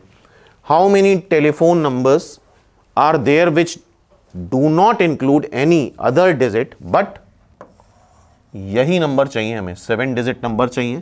और ऑब्वियसली टेलीफोन में यार नंबर्स रिपीट होते ही होते हैं। और रिपीटिशन और नॉट रिपीटिशन का तो ये फंडा है कि अगर नहीं दे रखा है तो रिपीटिशन अलाउड, ठीक है। बाकी ऑप्शन, अभी ऑब्जेक्टिव क्वेश्चंस भी करेंगे, ऑप्शन पे भी कई चीज़ें डिपेंडेंट होती हैं। 1 2 3 4 5 6 7 एक्सपेरिमेंट हो गए। कितनी डिजिट हैं, 1 2 3 4, हर एक के लिए 4 चॉइस। कुछ नहीं दे रखा है, रिपीटिशन अलाउड है। क्या अब ये सोच समझ के आंसर लिख सकते हो? क्योंकि वो सब जैसे एक्सपेरिमेंट वगैरह तुम्हें एग्जाम में लिखना नहीं, एक्सपेरिमेंट 1, एक्सपेरिमेंट 2, एक्सपेरिमेंट 3, एक्सपेरिमेंट 7, ये सब बैक ऑफ द माइंड चल रहा है हमारे। 7 डिजिट नंबर ही बनाना है, तो एंड अंडरस्टूड है।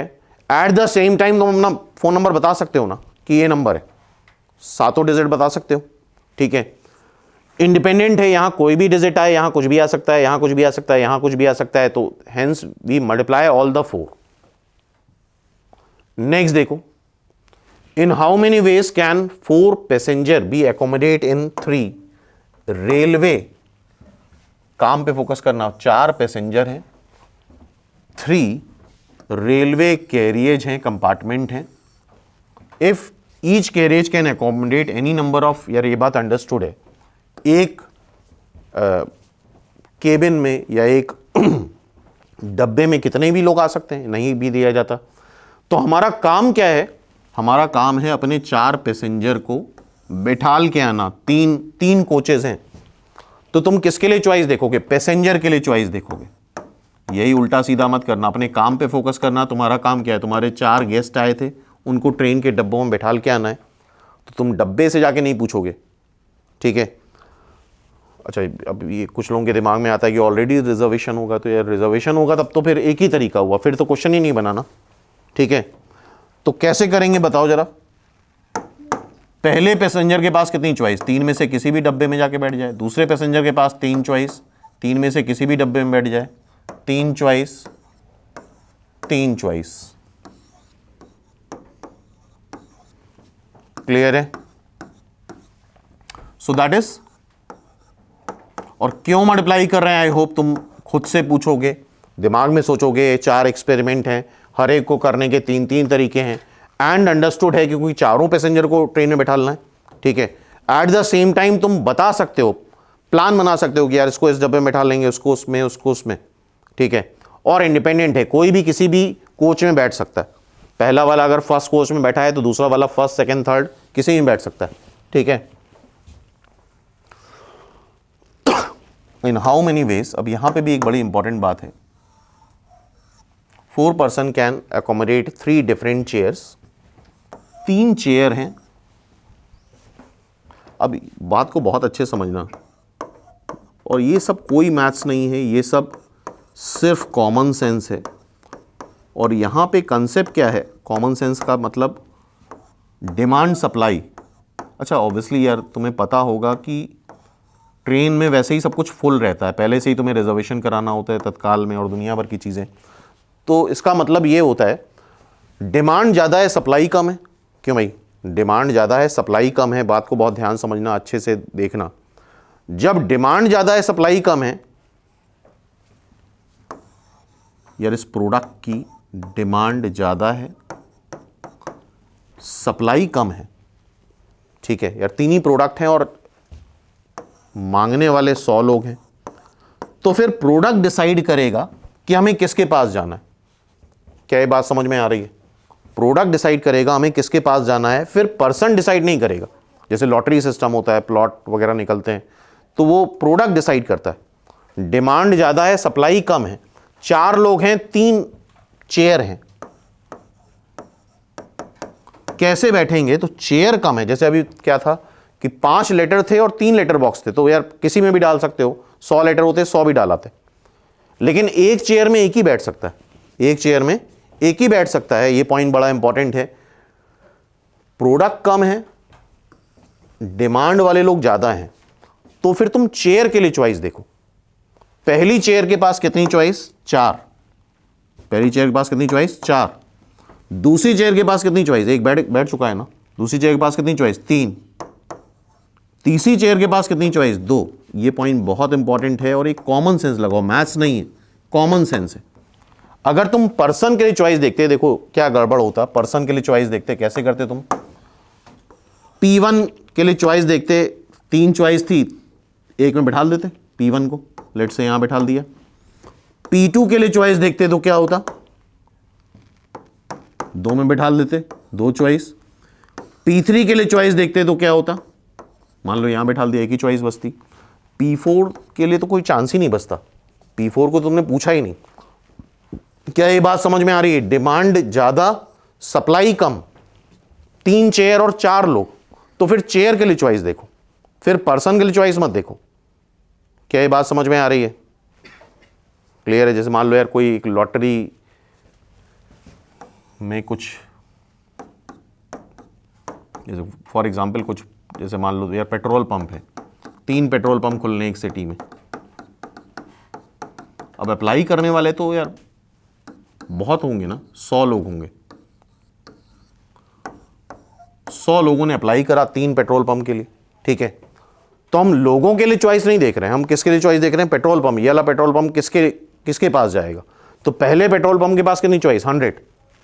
एक को मिल गया, करने के जितने भी तरीके, लेकिन मिलेगा तो एक ही को।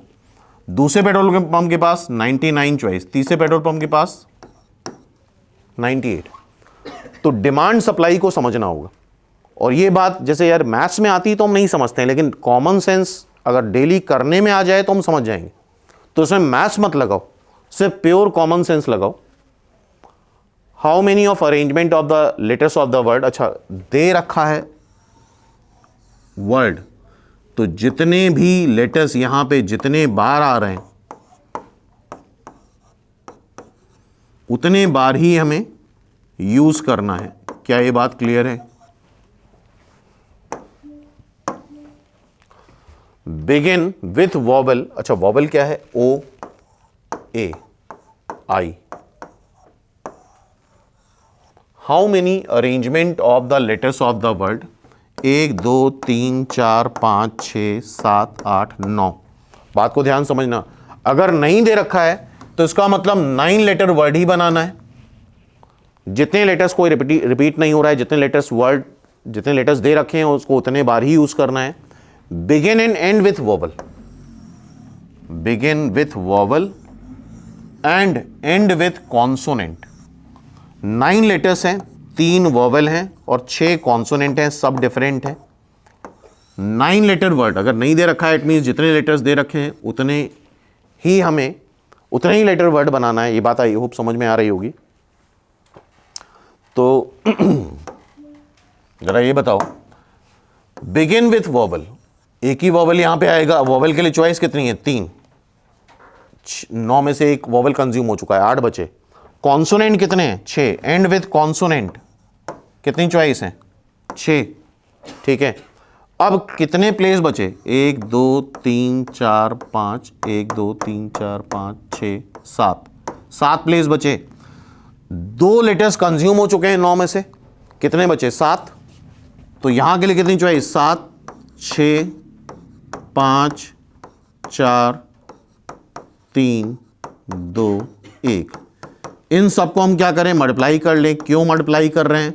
मेरे ख्याल से ये अब बताने की बार बार जरूरत नहीं है, वो तुम्हें खुद डिसाइड करना है अब। ठीक है, नेक्स्ट देखते हैं। How many 4 digit number are there with all digits are odd? सारी डिजिट ऑड होनी है, 4 डिजिट नंबर बनाना है। If repetition of digit is allowed, चलो अच्छी बात है। अच्छा, एक बात ध्यान रखना, अगर ये नहीं भी दिया होता तो 4 डिजिट नंबर सारी ऑड डिजिट लेनी है तो रिपीटिशन अलाउड होता। नहीं दे रखा है तो रिपीटिशन अलाउड है। तो 4 डिजिट नंबर ऑड डिजिट होती कितनी? 1 3 5 7 9। दे दिया है तो बिल्कुल कंसेप्ट क्लियर कर दिया है। हर एक प्लेस के लिए कितनी चॉइस है? 5 सारी ऑड डिजिट ही, यानी 5। क्यों मल्टीप्लाई कर रहे हैं? ये बात तुम अब अपने आप से पूछो। 5 की पावर 4। ठीक है, नेक्स्ट देखें। How many 4 digit number which are divisible by 2? 4 digit number सारी बतानी है, कुछ नहीं दे रखा है, इसका मतलब रिपीटिशन अलाउड है। कोई भी नंबर 2 से डिविजिबल कब होता है? जब वो इवन हो, मतलब उसके लास्ट में 0 आए, 2 आए, 4 आए, 6 आए, 8 आए। इसको 2 तरह से करेंगे। क्या यहां के लिए 5 चॉइस? रिपीटिशन अलाउड है, नहीं दे रखा है, रिपीटिशन अलाउड है। ऑल 4 डिजिट नंबर बताने हैं जो कि डिविजिबल बाई 2 हो, मतलब इवन हो। अच्छा, पहले प्लेस पे 0 नहीं आ सकता, उसके अलावा कुछ भी आए, मतलब 9 चॉइस। यहां इवन ही आना है, 2 4 0 2 4 8, बीच में कोई कंडीशन नहीं है। यहां भी 10, यहां पे भी 10। तो 9 into 10 into 10 into 5,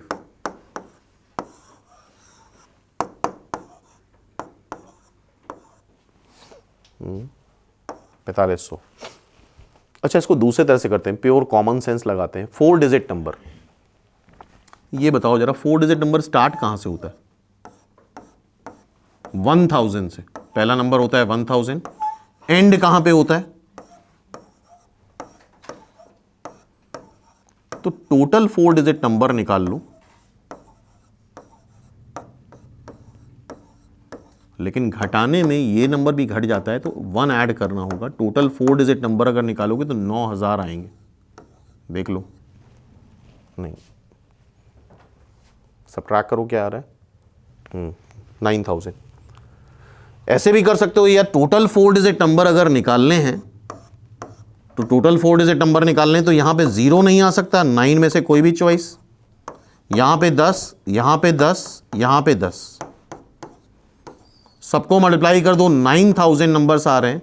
which are 4 digit number, और कोई भी 4 डिजिट नंबर मन में सोचो तो या तो वो इवन होगा, इसके जस्ट बाद जाओ, ऑड हो गया, जस्ट बाद जाओ, इवन हो गया, तो हर एक ऑल्टरनेट नंबर या तो इवन आएगा या ऑड आएगा।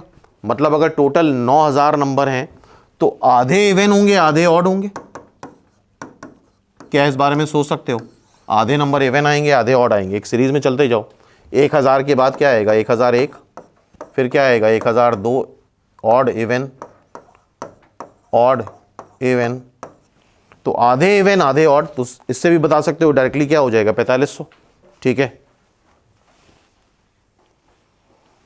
Find the number of letters palindrome. Palindromes क्या होता है? लाइक जैसे जो मेरा नाम है that is also palindrome.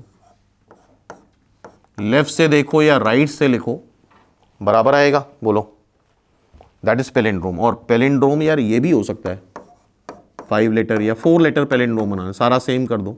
5 letter बनाना है, सारे सेम कर दो, पैलिंड्रोम है।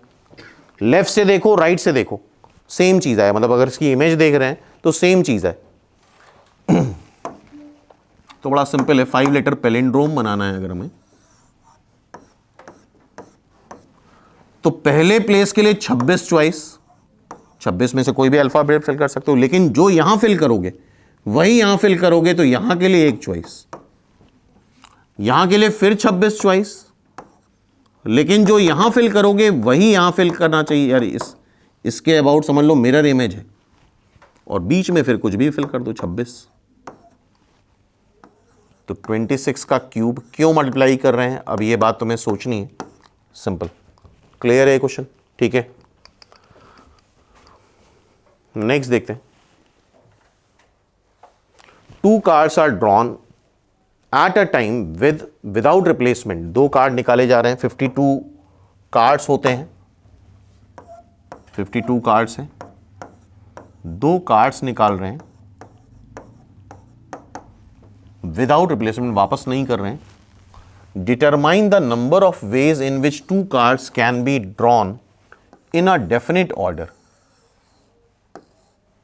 अच्छा, विदाउट रिप्लेसमेंट दे रखा है, इसका मतलब 1 by 1 कार्ड निकालना है। 2 तरह से निकाल सकते हो, इस बात को सोचो, मैथ्स बिल्कुल नहीं है यहां पे। तुम अगर 2 कार्ड निकाल रहे हो 1 by 1, तो हो सकता है पहला आ जाए किंग ऑफ स्पेड। ये बात बड़ी इंपॉर्टेंट है, ऑर्डर। ऑर्डर मतलब अरेंजमेंट, हुकुम का इक्का, और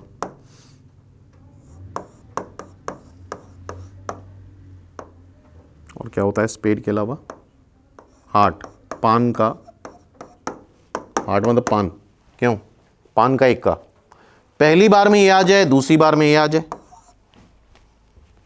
और ये भी हो सकता है कि पहली बार में स्पेड का किंग आए और दूसरी बार में, पहली बार में एस आए हार्ट का, दूसरी बार में किंग आए स्पेड का। ये 2 अलग अलग चीजें हुई, बोलो, ऑर्डर यहां पे इंपॉर्टेंट है।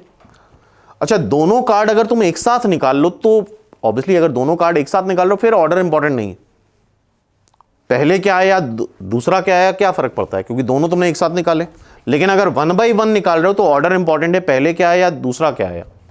तो यहां पे ऑर्डर तब आएगा, यार कितने कार्ड है? 52, एक कार्ड निकालो, कोई भी एक कार्ड निकाल सकते हो। ऑब्वियसली तुम रिप्लेस नहीं कर रहे हो, तो अब कितने कार्ड बचे? 51। तो दूसरा कार्ड निकालने कितने तरीके? 51। अगर ऐसे कर रहे हो तो ऑर्डर कंसिडर हो रहा है।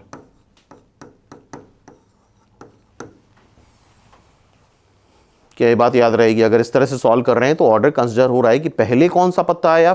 ऑब्वियसली अगर एक पत्ता निकाल लिया और रिप्लेस नहीं करा तो अब तो ऑब्वियसली 51 ही कार्ड बचे, तो दूसरा निकालोगे तो 51 बेस।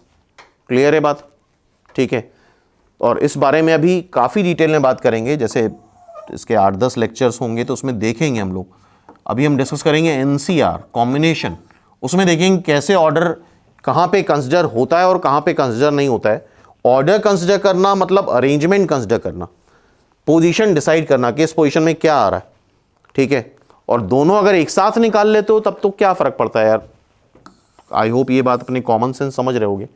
एक स्पेड आ गया, एक किंग आ गया स्पेड का, एक एस आ गया हार्ट का, तो दोनों पत्ते अगर एक साथ निकाल रहे हैं तो ऑर्डर इज इररिलेवेंट। क्यों भाई?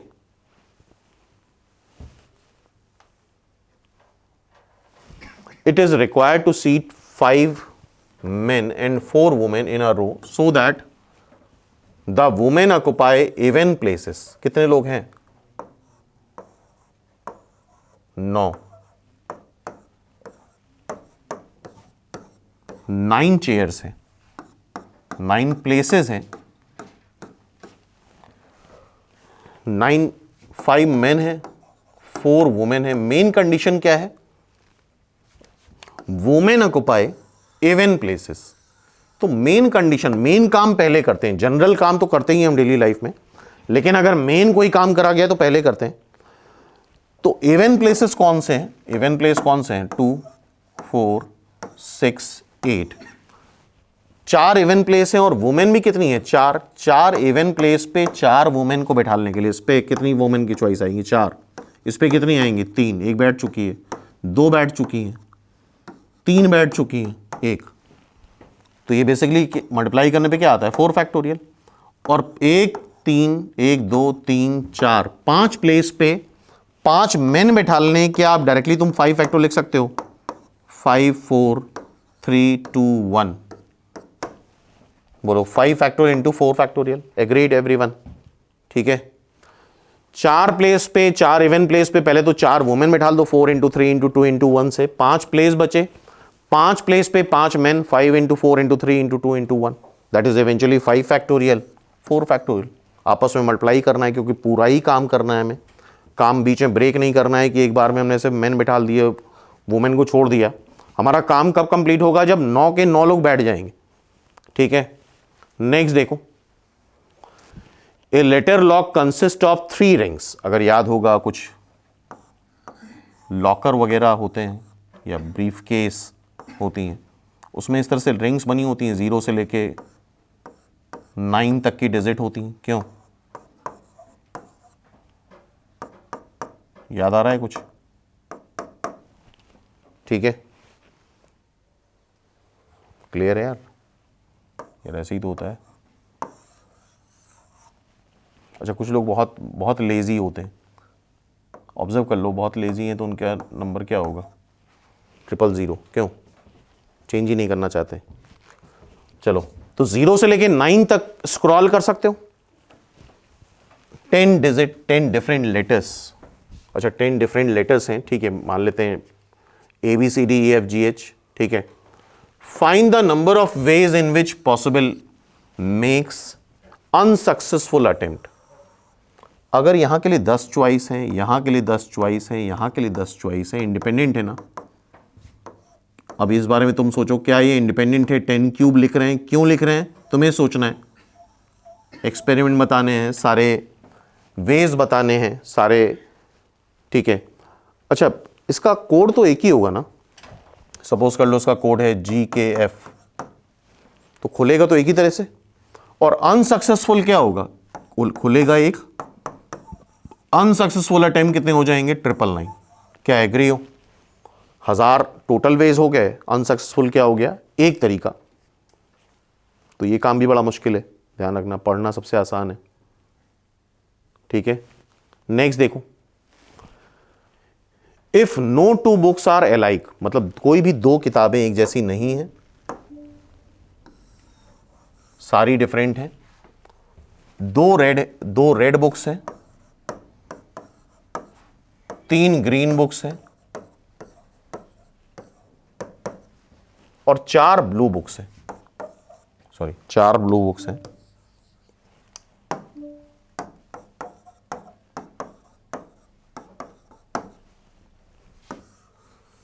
Arranged on a shelf so that all the books of same color are together। सारी बुक्स डिफरेंट हैं। एक शेल्फ तो देखी होगी सबने घर पे। अरेंज करना है जिसमें सेम कलर की बुक तो साथ में रहे, बट मतलब रेड साथ में रहे, ग्रीन साथ में रहे, ब्लू साथ में रहे। तो ऐसा करो, इसको एक बुक मान लो, इस पूरे को भी एक बुक मान लो, इस चारों बुक को भी एक बुक मान लो, चिपका दो सब साथ में। तो टोटल अब हमारे पास 3 बुक हो गई, ठीक है। 3 बुक्स को शेल्फ में पहला प्लेस, दूसरा प्लेस, तीसरा प्लेस होगा। 3 बुक्स को शेल्फ में अरेंज करने के 3 फैक्टोरियल वेज। लेकिन क्या ये आपस में इंटरचेंज कर सकती हैं R1 R2 R2 R1 2 factorial से? ये आपस में पोजीशन इंटरचेंज कर सकती हैं। पहले प्लेस के लिए 3 चॉइस, G1 G2 G3 कुछ भी आ सकता है, दूसरे के लिए 2, तीसरे के लिए 1। क्या ये आपस में इंटरचेंज कर सकती हैं 3 फैक्टोरियल से? सिमिलरली क्या ये आपस में इंटरचेंज कर सकती हैं 4 फैक्टोरियल से? So this is our answer, ये हमारा आंसर हो गया। सिंपली क्लियर है? तो ये पॉइंट इंपॉर्टेंट है। So next question is the number of arrangement which we can made using all the letters of the word laugh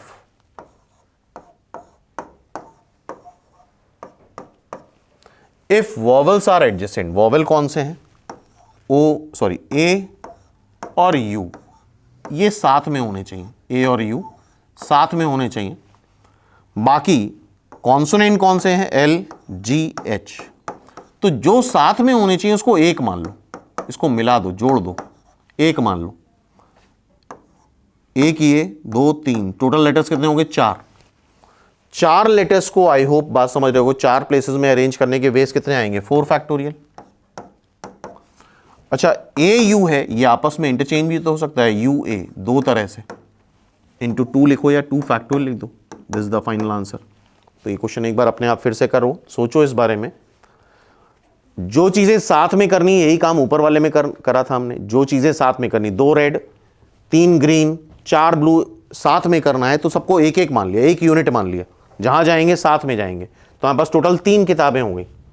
3 किताबों को सेल्फ में अरेंज करने के 3 फैक्टोरियल वेज। अब आपस में इसको 2 फैक्टोरियल से, 3 फैक्टोरियल से और 4 फैक्टोरियल से अरेंज कर दिया, ठीक है। यही काम यहां पे भी करा है और इस तरह के भी और भी काफी सारे क्वेश्चंस आने वाले हैं। The number of 6 digit number which have sum of their digit is an odd integer. 6 digit number, 6 digit number start होगा 1 लाख से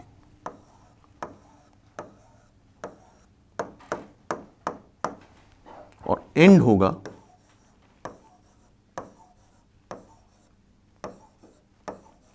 9 लाख वटेवर 99,999 पे। ये 6 डिजिट नंबर है। तुम चाहो तो अगर इसको कैलकुलेट करना तो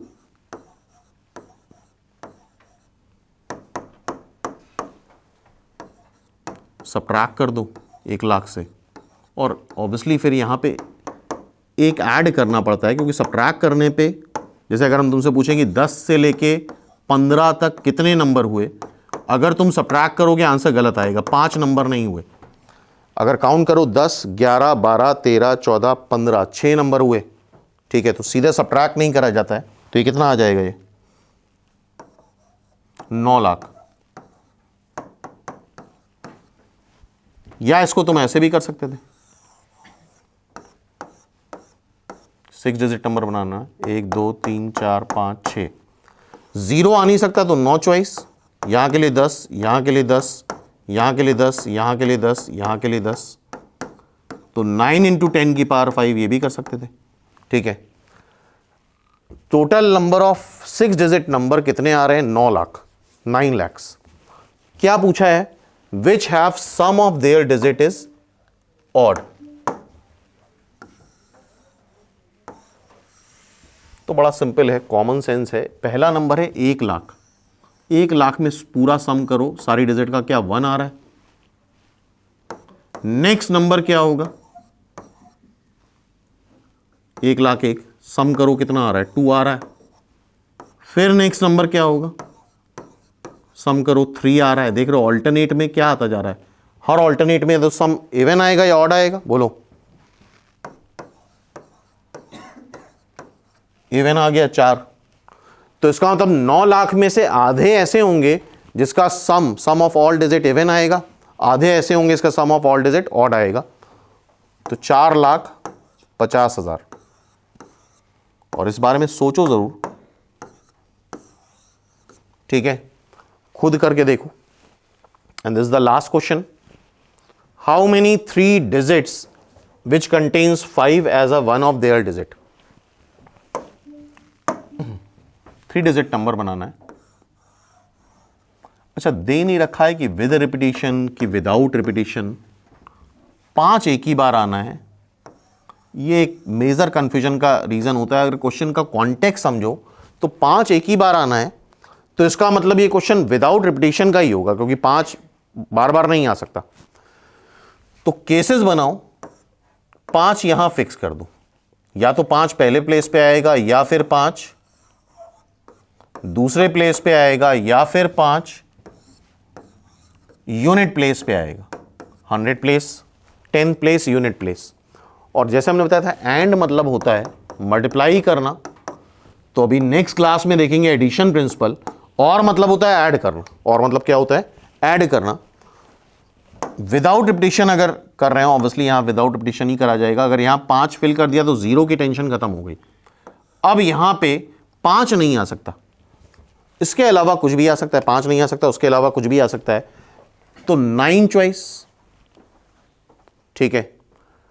अच्छा, यहां 5 हो गया, यहां कुछ आ गया, सपोज कर लो 0 आ गया, सपोज 0 आ गया, तो 2 डिजिट कंज्यूम हो गई ना। तो यहां के लिए कितनी चॉइस? 8 चॉइस। 9 इंटू 8, क्यों मल्टीप्लाई कर रहे हैं सोच रहे हो। यहां के लिए कितनी चॉइस? 5 नहीं आ सकता और 0 भी नहीं आ सकता, तो 8 चॉइस। 2 डिजिट कंज्यूम हो चुकी यहां और यहां। अब कितनी डिजिट बची? 8 नहीं, 8 नहीं, 2 डिजिट कंज्यूम हो चुकी है। 0 यहां नहीं आ सकता, लेकिन 0 यहां तो आ सकता है ना। हाँ भाई देख लो,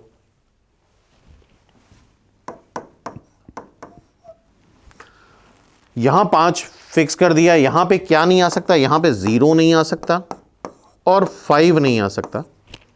तो 0 और 5 नहीं आ सकता, तो कितनी चॉइस? 8 चॉइस। यहां के लिए चॉइस जरा बताओ। यहां पे 0 आ सकता है, यहां पे सपोज कर लो 8 आ गया, मान लो। तो 8 और 5 नहीं आ सकता, तो 0 आ सकता है। 1 2 3 4 5 6, 5 नहीं आ सकता। 6 7 9, 1 2 3 4 5 6 7 8, 8 चॉइस, ठीक है। यहां पे 0 नहीं आ सकता, 5 नहीं आ सकता, 8 चॉइस। यहां पे 2 डिजिट कंज्यूम हो चुकी, यहां के लिए भी 8 चॉइस। आई होप सबको मल्टीप्लाई करके 9 into 8 plus 8 into 8 plus 8 into 8 करके हम आंसर निकाल सकते हैं। सिंपल, ठीक है। तो ये बेसिक फंडामेंटल हो गया प्रिंसिपल ऑफ काउंटिंग। तो यहां पे हमने देखा मल्टीप्लाई क्यों करते हैं, मल्टीप्लिकेशन प्रिंसिपल के। अब नेक्स्ट लेक्चर में हम लोग देखेंगे ऐड क्यों करते हैं, एडिशन प्रिंसिपल के थ्रू।